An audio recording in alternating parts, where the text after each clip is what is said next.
பிரபல திரைப்பட இயக்குனர் விசு பாஜகவில் இணைந்தார். பாஜக மாநில தலைமை அலுவலகமான கமலாலயத்திற்கு இன்று வந்த திரைப்பட இயக்குனர் விசு மத்திய அமைச்சர் பொன் ராதாகிருஷ்ணன் முன்னிலையில் அக்கட்சியில் இணைந்தார்.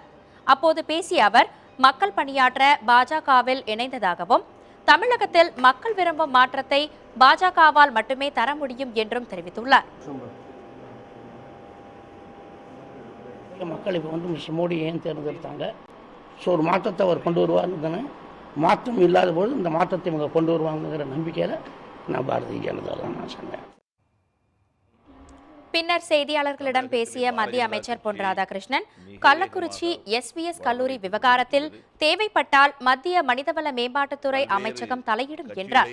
கோவையில் மோடி கலந்து கொள்ள உள்ள கூட்டம் தமிழக அரசியலில் ஒரு திருப்பு முனையை ஏற்படுத்தும் என்றார். மேலும் பழக்கருப்பையாவின் வீடு தாக்கப்பட்டதற்கும் அவர் கண்டனம் தெரிவித்துள்ளார். மாநிலத்தில் பல்வேறு கல்லூரிகள் தகுதி இழப்பு அன்னைக்கு ஏற்பட்டிருக்க முடியும். தவறுகள் தொடர்ந்து நடைபெற்றிருக்கின்றன. ஆகையினால இது ஒரு கட்சி அல்லது ஒரு ஆட்சி என்று சொல்ல முடியாது. 50 ஆண்டுகளாக தமிழகத்தில் நடந்து கொண்டிருக்கக்கூடிய தவறுகளுக்கு இதுவும் உடன்பட்டிருக்கின்றது.